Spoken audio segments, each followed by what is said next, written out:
Hello everybody and welcome back to my channel. It is Binky here today and we're going to be talking about a new to me palette. And it's interesting because normally I don't review Notoriously Morbid that often. I have tons of their palettes, but the problem is a lot of the time there's a wait. So by the time I get it, the palette is no longer available. You are unable to get it. So that's kind of the downside of ordering in advance. That's usually the system there. They make them as the orders come through, usually in a batch. And so it could take, a while, 4 to 8 weeks to receive them. So just know, check their website. They'll tell you what the times are on it. But this one is still available. And I received it, I think, last week, finally, which, just kicked the camera, which was pretty exciting. And it is Beyond Dead Time. So this was basically a collab. I'll put to the side. It's somebody I think who was on Ghost Hunters or something. I don't know. I've watched a few episodes. I'm not fully familiar, but this is somebody who does like ghost hunting. And so they created this palette. And it is a 9-pan with 3 mattes and 6 special type shades of varying types. So this one is quite lovely. I wore this, I think, for 4 days. Because I like to try a palette on, and I will put the looks to the side. And what I will say is that I do love Notoriously Morbid's formula. It's actually quite nice. I've always had really good experiences with them. Their mattes are a little bit more powdery, so some people are like, I don't care for that as much. I do, just because I feel like it's easier to build up. I feel like it's easier to work with for me. I don't like a lot of pigment. I never have liked a lot of pigment. Part of it is because I'm so fair that if I put a really pigmented shadow on, it's just hard to blend out because it's just kind of absorbed into my skin. And so it's like, So I like the more powdery formulas that you could build up. But again, that is a preference. So what I'm going to do is talk about the various looks and then review it. So pretty much because there are 3 mattes, there's this very light one here, and then there's these. Now what I will say is that even those one, they're all basically neutral cool tone, and that's one of the reasons why I love this palette is everything has been so darn warm. Everything's warm tone, and this is a true cool tone palette except for this one here. Hallelujah. That's all I'm gonna say. I'm a cool tone who goes towards neutrals, so I can wear those warm tones, but dang, I like to wear, I've been wearing more cool tones lately. They're hard to find, but they're there. So you just gotta dig. So this is what they look like, the mattes, and we'll just put them here. So you can see they are pretty darn similar. Especially when you put them on the eye, these mattes are very similar. Especially when you blend them out, well, except for the top one. When you blend them out, they're pretty identical. They really are. So there's not going to be much variance in your looks as far as the mattes go. So if you want a different type of look, you're probably going to have to bring in your own mattes to deepen it a little bit, because I put on the darkest colors today and it's working, it's there, but this is a little bit smokier than normally I do, which on film it's going to be like, that's not smoky at all. I do very gentle eye looks. So this was fun without taking me too far out of my comfort zone, because these never got too dark. So basically though, because these are very similar, when you use them with the various shadows, I did find that sometimes the looks would kind of stay in the same vein. They didn't completely like transform like it might with another palette that has like a warm tone matte and then a darker brown matte and then a pink matte. Because it doesn't have that and they're both very similar, it tends to kind of stay in the same vein of the eye looks. It doesn't change too much. So the first look I did, I wanted to do like a gentle pink shadow. And so what I did was, of course, I just know I always go in with these mattes every single time. The only difference is I went really light in with this one and then this in the corner. That was the big change. But basically I went in with this one on the outer corner and this one. They're so soft. They're so soft and buttery. this one here like this. And you can see that it was just an easy pink look. Very simple, very beautiful, nothing too crazy. I could do a better job with that. Let's do it. It was just beautiful. I really, really loved this look. It was very gentle. It was exactly what I was looking for. That's kind of more the type of eye looks that I go for. So this wasn't like a surprise. I gotta quit hitting this thing. It wasn't a surprise. So there you go. So then the next look that I did, I decided to go in with a little bit more of this pink. I did this one. I had to think for a second. I'm going off the fly. And this one. So I put this across the lid. Yes, I'm sorry, I'm going off memory. So I put this across the lid and put a little bit of this in the corner. You can't really see it that much in this look.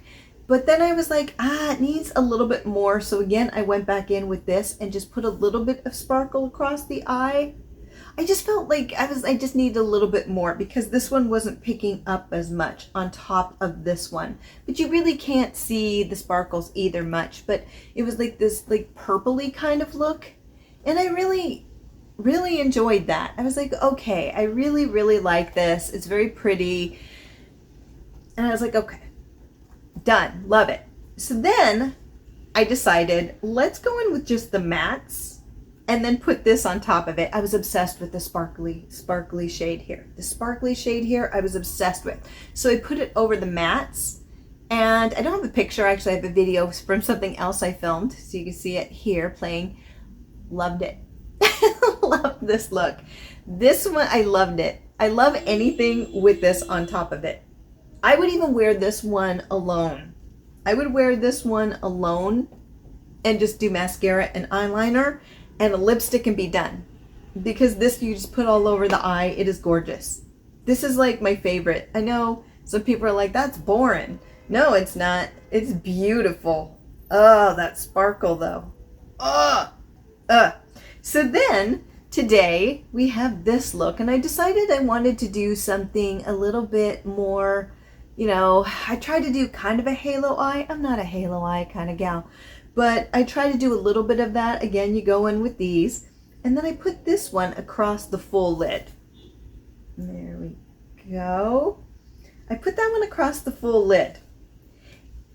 This one's probably the darkest out of the whole thing. So if you want to add a little bit of dimension, just know that you could take this shadow here and then put it on the outer corner. And honestly, there is sparkle in it, but I still was able to make it work. It was easy to blend. It worked like matte. It was beautiful. And it adds just a little bit more dimension if you're looking for that. If the other two mattes don't give you what you want, this one does work beautifully. And then I was like, you know what? Let's take this warm tone because there are sparkles in this of warmth. I don't know if you can see that. This one right here. But there's just these beautiful sparkles in there that are this warm tone. Oh my goodness. And then I put this one in the middle of the eye. Loved it. Look at how beautiful that shade is. I could wear that one alone. I really could, but I decided I was going to do it this way, and I love it. It just looks so good. It just looks so good. The thing is, here's the thing. I could wear this palette for like another 2 days easily. And if I were, I would use this one specifically with this one, and then maybe deepen with this one, and then go in with this lovely shade by itself. I just honestly, I think this is staying at the front of my collection because it's just so good. I know it's very simple, especially with the mattes. This kind of solves the problem, but you can use anything in your crease. It's not just mattes. I prefer mattes, but you can do whatever, and I just think that this is phenomenal. I love this palette. Honestly, it's probably one of my favorites of the year just because it's nice. Yes, there are some warm tones in here. There are some warm tones, but what I like about it is that it's not so warm that even on a really cool tone person, it would still be really wearable. it's just so nice to finally have some real cool tones out there. I mean, yes, some of them lean a little bit warm, but oh, I love this palette. I think this palette is so good. The wear time's great. I have naturally just oily skin. I don't think anyone has fake oily skin, but I have naturally oily skin. And what happens is, even with matte eyeshadows, what happens is the oil will break through and make it look more like a satin matte. And with these, they did pretty well. Eventually, yeah, it broke through. This has been on for about 3 hours. And to be honest with you, the mattes have held pretty darn well. Yeah, usually by the 3 or 4 hour mark, they start going into that matte area. These are starting to go there, but not fully. And I feel like around the 4 or 5 hour mark is when it happens. So these held off the oil a little bit longer for me, at least my chemistry, which I love, you know, because I like that matte look. But it's just beautiful. These are so easy to work with. It's nice to have cool tones. It's a really good product. I'm really happy with this. I mean, really, I don't have many negatives against it, except maybe, like I said, the mattes are a little bit too similar and it doesn't give a lot of dimension for a lot of people, maybe. I like the white blending one, but it works for me. I can see how other people may not like it. There aren't a lot of white shadows anymore. So what I like about it is the fact that there are, you know, there's one here. It's such a rarity, and it just helps me, being so fair, to have something like that. So selfishly, it's like, yay for me. But I can see, you know, some people go, oh, it's a little bit similar. But my gosh, it's such an easy color story to create looks with. Every look is going to be a winner. I paid for this myself. So I just want to say, this isn't like sponsored. Nobody gave this to me. This is a good palette. This is a fantastic palette. I absolutely love it. The only thing is, if you want it really quickly, just know there's wait times with Notoriously Morbid. You can read it on their website. I sometimes wish I would give them more love on the channel if they had batches made ahead of time and then would sell them immediately, because I think what would happen is people would talk about the company more, but maybe they don't care. Maybe they have a big enough fan base where, like, I don't care. I'm doing just fine. I don't need that. I don't need that stress. And I respect that too. So there you go. So that is my review on Beyond Dead palette. Thumbs up. This is staying at the front. Like, I have boxes of eyeshadows, and there's ones that I keep to the front. Staying to the front. Staying to the front. I could wear this for another week and I would be so happy. So yes. And with that, have a fabulous day, my friends. Bye.